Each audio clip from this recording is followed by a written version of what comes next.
Bien, como les decía, ahora que vamos a ver la parte, digamos, de asma, vamos a ver también EPOC y vamos a ver un poquitito también de costadito lo que es la parte de la tos. ¿Por qué? Porque la tos es un síntoma principal de cualquiera de estas dos patologías.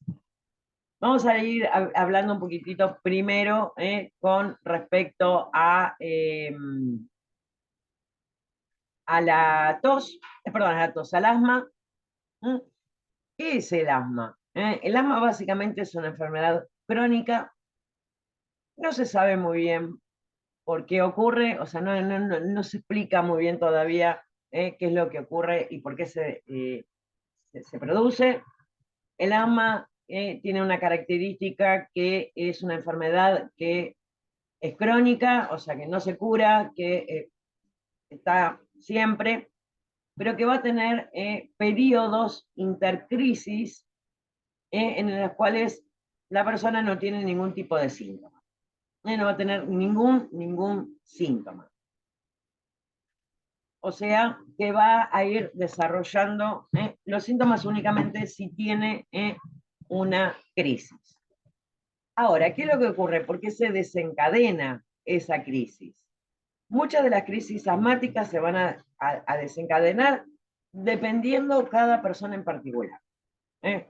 Cada persona va a tener una crisis asmática siempre por lo mismo, por el mismo motivo, pero no necesariamente tiene que ser igual que otra persona que sea asmática. ¿Mm? Pero los síntomas, igual que lo que hablábamos antes con respecto a la rinitis alérgica, va a ser exactamente la misma. La clínica, la forma en que se van a presentar va a ser exactamente lo mismo. Vamos a ver un ratito ahora el pizarrón, porque vamos a ir viendo un par de cositas. Vamos a ver que los síntomas del asma van a ser totalmente claros y vamos a ver que se van a repetir siempre cada vez que la persona tenga un ataque de asma, va a tener siempre los mismos síntomas y después también vamos a ver básicamente la clasificación, porque la clasificación del asma va a estar dividida en leve, moderada o grave, eh, dependiendo mucho de la cantidad de medicamentos que tenga que utilizar esa persona precisamente para revertir esa crisis asmática. Uno de los síntomas fundamentales del asma es la dificultad respiratoria. La persona no puede respirar, le cuesta que le entre el aire, pero no acá en la nariz, no es por tener la nariz tapada. Incluso respirando por la boca también le va a costar porque el problema acá en el asma no va a ser en la nariz, sino que ya es una patología de vía respiratoria baja, porque lo que se va a inflamar y lo que se va a achicar va a ser el tamaño de los bronquios. Ahora después vamos a ver un dibujito de la diferencia que hay entre lo que es un bronquio normal y un bronquio con un ataque de asma y van a ver la diferencia que hay. Otro de los síntomas característicos del asma es la tos. Tos productiva, o sea, tos con moco.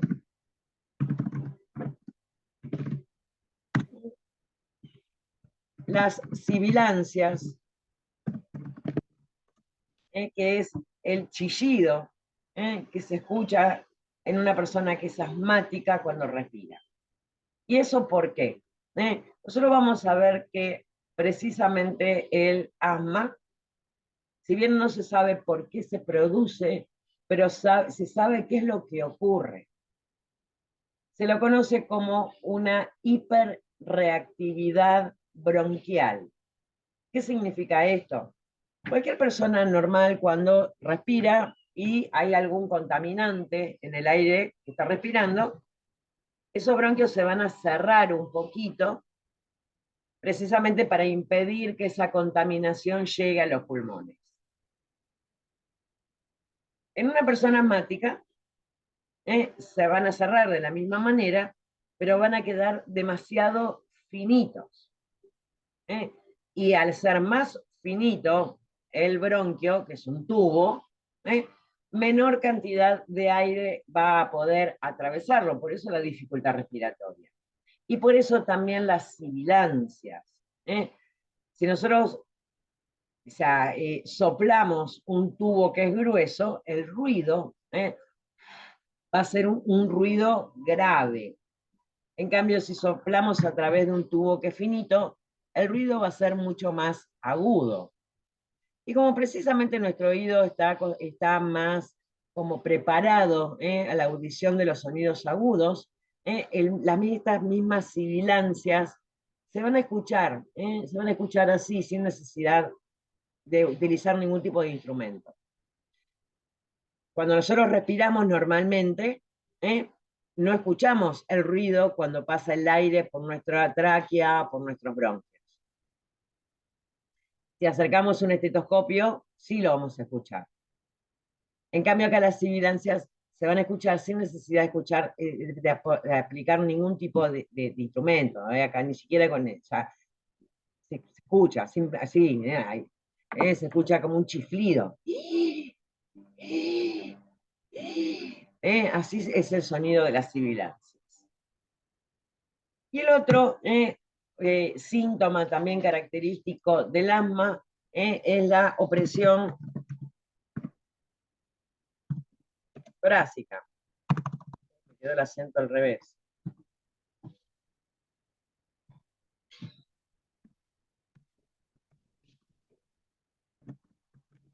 Como que me pesa el pecho, como que tuviera, no sé, un elefante sentado en el pecho, porque obviamente a la persona le va a costar muchísimo respirar.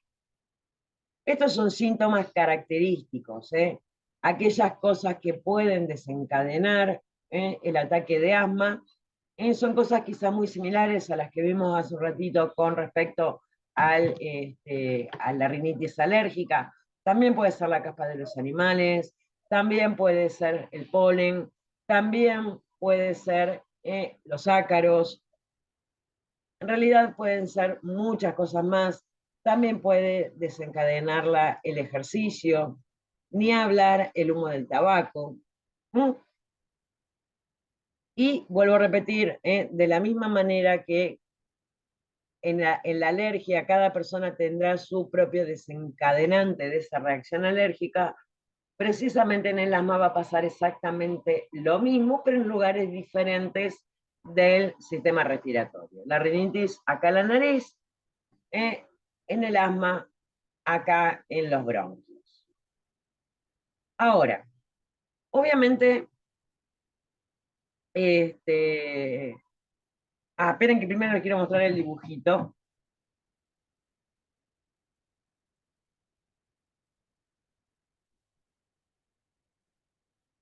Pero pregunta, dice, ¿los broncoespasmos a repetición puede desencadenar el asma con los años? Muy buena tu pregunta, Vero. No. El broncoespasmo es que el bronquio se cierra. Ese broncoespasmo, sobre todo en los niños, suelen ser muy frecuentes, porque tenemos que tener en cuenta que el sistema respiratorio en los niños todavía no está totalmente maduro, entonces reacciona en forma exagerada siempre. O la gran mayoría, en algunos niños más, en algunos niños menos. Por eso no todo. Está mi vecino cortando el pasto, tengo que estar hablando a los gritos porque. Ahí está, ahí cerro todas las puertas. Los bronquios de algunos niños reaccionan de una forma mucho más exagerada y que por lo general hacen broncoespasmo. Una vez que ese sistema respiratorio de ese niño maduró, ya está totalmente formado, maduro, y ya no va a tener, lo más probable es que no tenga más broncoespasmos, pero que no está relacionado con el asma. Si bien la sintomatología de los broncoespasmos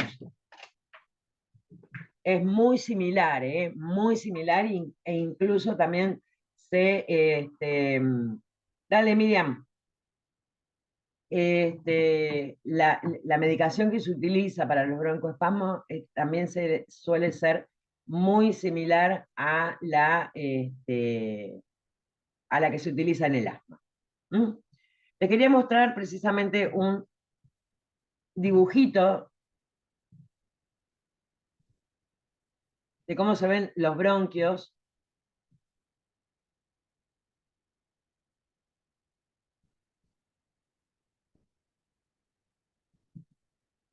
Fíjense. ¿Mm? Este de acá, el de la izquierda, es un bronquio normal, donde obviamente entra el aire sin ningún inconveniente. Y acá tenemos las dos partes que ocurren en el asma. La inflamación, porque se hincha todo lo que está ahí adentro, y encima también se produce broncoconstricción, se cierra. Por lo tanto, el aire que tiene que pasar a través de este tubo, que está mucho más finito, va a producir precisamente todos esos síntomas. Me va a producir la dificultad respiratoria, pues no puede entrar la misma cantidad de aire a través de ese bronquio tan finito. Me va a provocar las sibilancias, también me va a provocar la tos, porque la tos no es otra cosa que es un mecanismo de defensa que va a tratar de expulsar aquello que piensa que lo está tapando. Y también esa opresión en el pecho que se siente y que, como les decía, pareciera que tengo un elefante sentado en el pecho, que no puedo respirar porque no está entrando el aire. Fíjense la diferencia, es impresionante la diferencia en el tamaño que existe entre uno y el otro. Este es el normal y este es el bronquio que tiene no solamente inflamación de toda la mucosa interna, sino que aparte broncoconstricción, se cerró. Ahora, ¿qué es lo que ocurre? El asma va a tener una clasificación en leve, moderada y grave, dependiendo de la cantidad de fármacos que se tengan que utilizar. Vamos de nuevo a nuestro pizarrón, así nos queda acá registrado.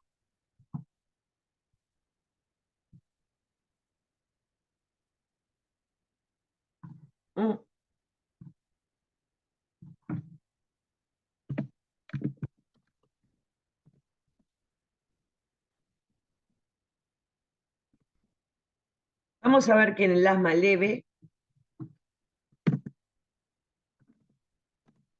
la persona puede tener ataques de asma todos los días de su vida. Pero con un solo medicamento lo resuelve. Tiene un ataque de asma, se aplica el PAF, que suele ser un medicamento broncodilatador, o sea, que abre los bronquios y sigue con su vida normal.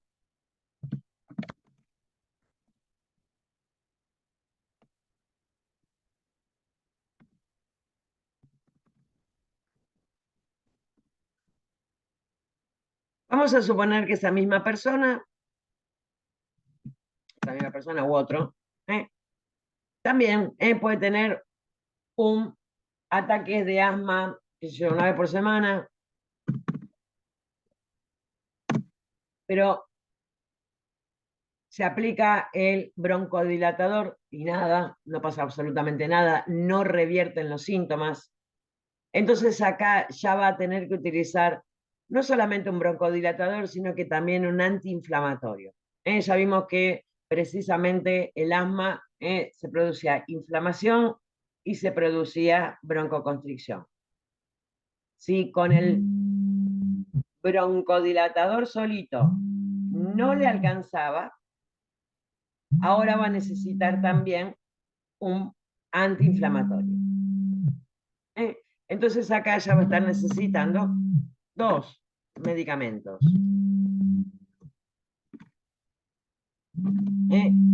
Broncodilatador más antiinflamatorio.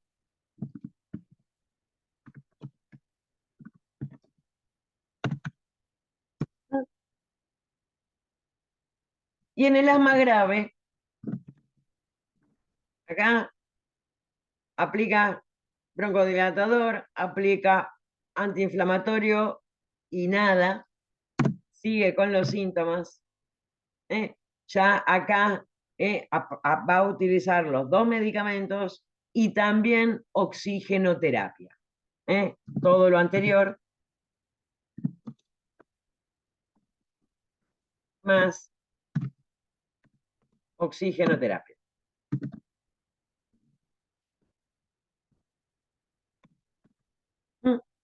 Obviamente, en el asma grave no van a venir a la farmacia, directamente van a ir a una guardia, porque requiere la aplicación de oxígeno, que obviamente con mascarilla, pero sí nos vamos a encontrar con que muchas personas van a venir a comprar precisamente los medicamentos que van a utilizar para ya sea el asma leve o el asma moderado. ¿Qué es lo que ocurre? No quiere decir que una persona que normalmente resuelva su ataque de asma con ese solo medicamento, no quiere decir que en algún momento haga algún ataque grave. Lo mismo el que tiene un asma moderado. Es algo que le puede, un ataque de asma grave le puede ocurrir a cualquiera. Ni tampoco significa que aquella persona que tenga un asma grave, cada vez que tenga un ataque de asma, va a tener que terminar internado. Porque obviamente no necesariamente va a ocurrir eso.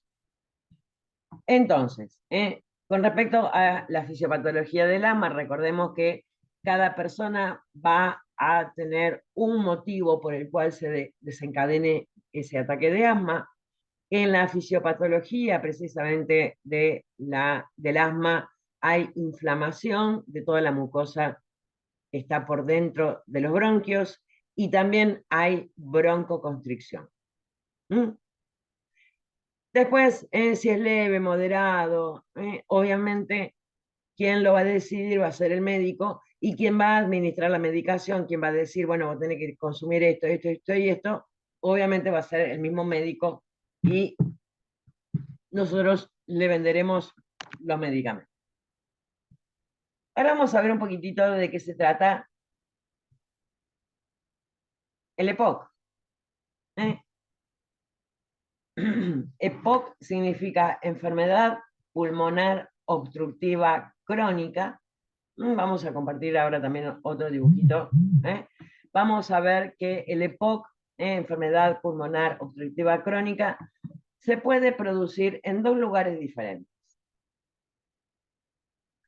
En los pulmones, en una partecita muy chiquitita que eran los alvéolos. ¿Se acuerdan que los alvéolos eran los saquitos donde se producía el intercambio gaseoso? En este caso se va a llamar enfisema. O también se puede producir en los bronquios y es la bronquitis crónica. Ahora vamos a ver qué diferencia hay entre la bronquitis crónica, EPOC, y una bronquitis común, porque todos hemos tenido alguna vez algún tipo de bronquitis.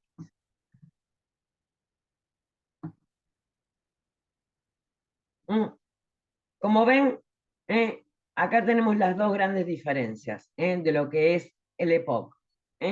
Esta es la vía respiratoria sana y esta es la vía respiratoria, los bronquios con bronquitis crónica, donde vamos a ver que hay una inflamación y un exceso en la producción de moco. Y en el enfisema, lo que está destruido, van a ser precisamente, acá tenemos otra imagen que es mucho más clara, precisamente los alvéolos. Los alvéolos que ya vimos que eran como una especie de saquitos donde se hacía el intercambio gaseoso, es como que van perdiendo la elasticidad que permite que se achiquen y expulsen el aire, o que se expandan y puedan atraer el aire, y se van formando como unas pequeñas bolsas sin elasticidad, y este ejercicio de apretar para que el aire salga y extenderse para que el aire entre, se pierde. Con lo cual también hay mucha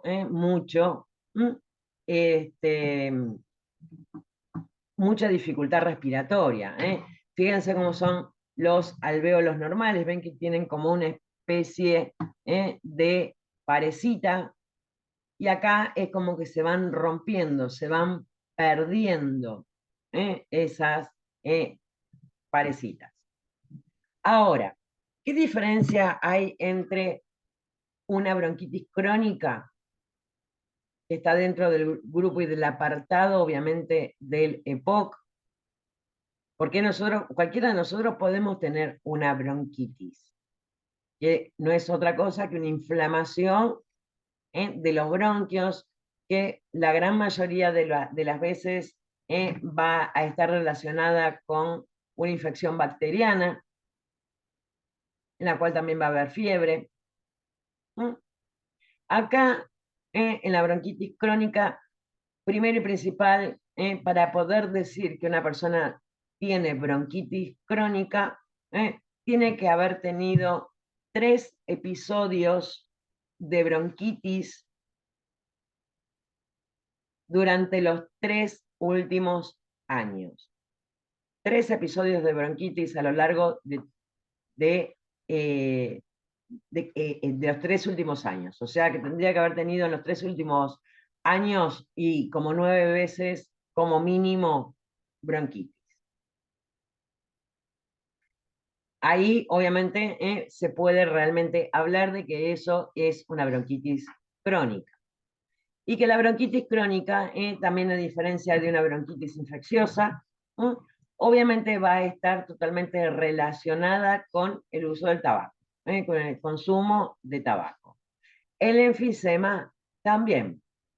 El enfisema también está totalmente relacionada con el consumo de tabaco. EPOC igual tabaco.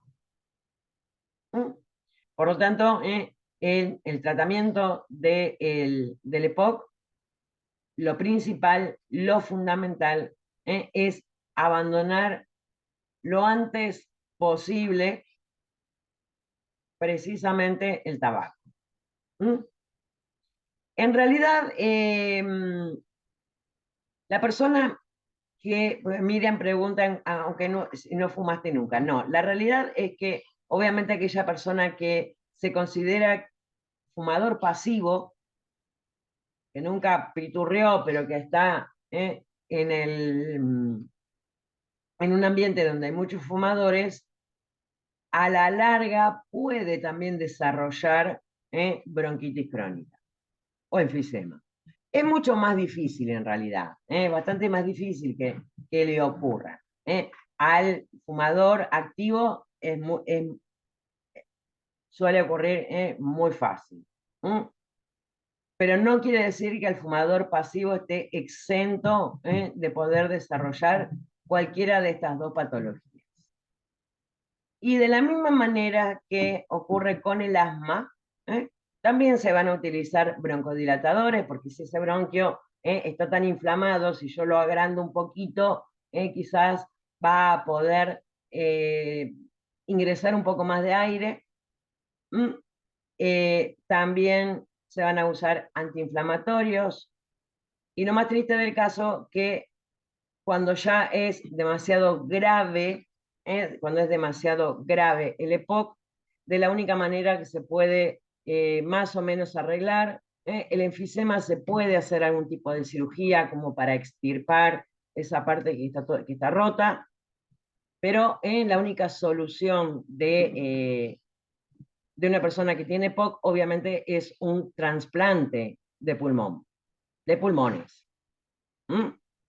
Y lo cual, y la verdad que una persona si fumó toda su vida y tener que esperar un pulmón compatible, ¿mm? Pero bueno, siempre, siempre lo ideal es ni siquiera agarrar el cigarrillo, pero bueno. Y obviamente también acá va a utilizarse el oxígeno. Acá ya no va a ser el oxígeno, o sea, ahí te contesto, Miriam. Ya no va a ser el oxígeno en internación, la típica mochila, que ya es un tubito de oxígeno que la persona tiene en su casa, que viene con un tubito y que se pone acá con dos tubitos que van en la nariz. Miriam decía porque tiene un conocido que tiene POC. ¿Y ya está con oxígeno o todavía no? ¿Y nunca fumó? Y muchas veces, a ver, el EPOC también puede ocurrir por algún otro contaminante ambiental. Está muy relacionado con el tabaco, pero a veces también puede ocurrir precisamente por otros sacerdotes pobres. Encima buenito.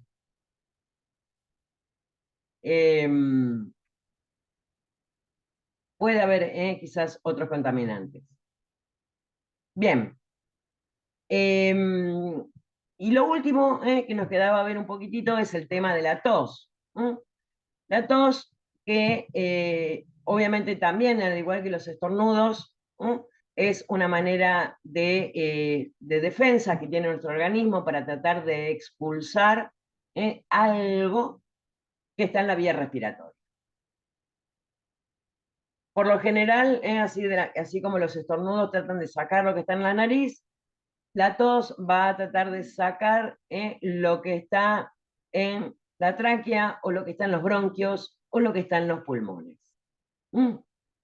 Obviamente, también tenemos lo que se conoce como tos seca. Tos seca significa que no tiene ningún tipo de moco. Esa bendita tos seca que molesta, molesta, molesta, molesta, pica, pica, pica. Y obviamente la tos productiva, que es la tos con moco.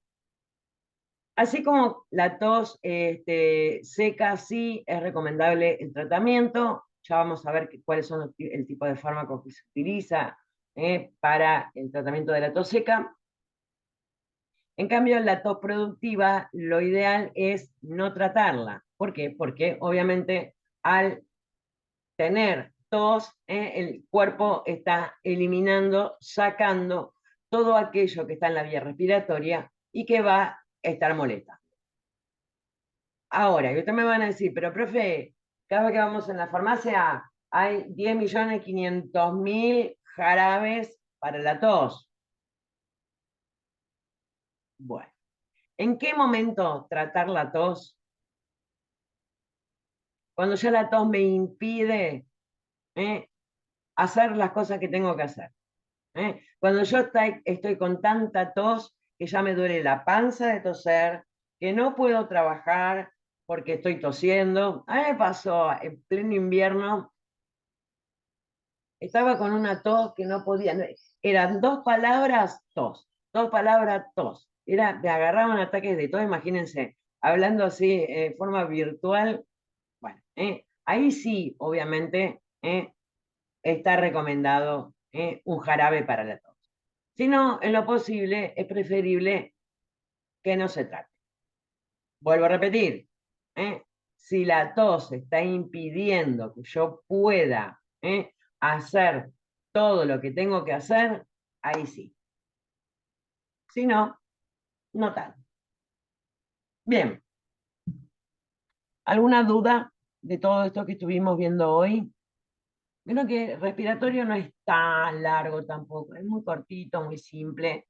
Por lo menos, obviamente la patología que nosotros vamos a ver en la farmacia. Hay otras patologías de la vía respiratoria, pero que obviamente no van a tener mucho tratamiento farmacológico. ¿Mm? Nancy, Vero, Axel, Lore, ¿alguna duda? Miriam, No, No, profe. profe, todo claro. buenísimo. Bueno, recuerden que la semana que viene ya vamos a ver la parte de fármacos. Esa va a ser la última clase del año, la última clase virtual del año. Van a quedar, obviamente, todos los cuestionarios, perdón, todos los módulos abiertos para que todos los que se hayan retrasado los puedan completar. Y también junto con los videos de la semana, de lo que veamos la semana que viene, también va a estar habilitado el cuestionario de esto, de respiratorio. ¿Mm? Así que bueno, nos vemos el 23 de la segunda semana de enero, Miriam. Nos vemos el 23. Acuérdense de traerse la copita de champán o de sidra, así brindamos. No, dice. No, dice Miriam. Bueno, mate, lo que sea. Así brindamos y nos deseamos feliz Navidad. El agüita. Chau, chau. Que tengan una muy linda semana. Nos vemos Chao. el viernes que viene.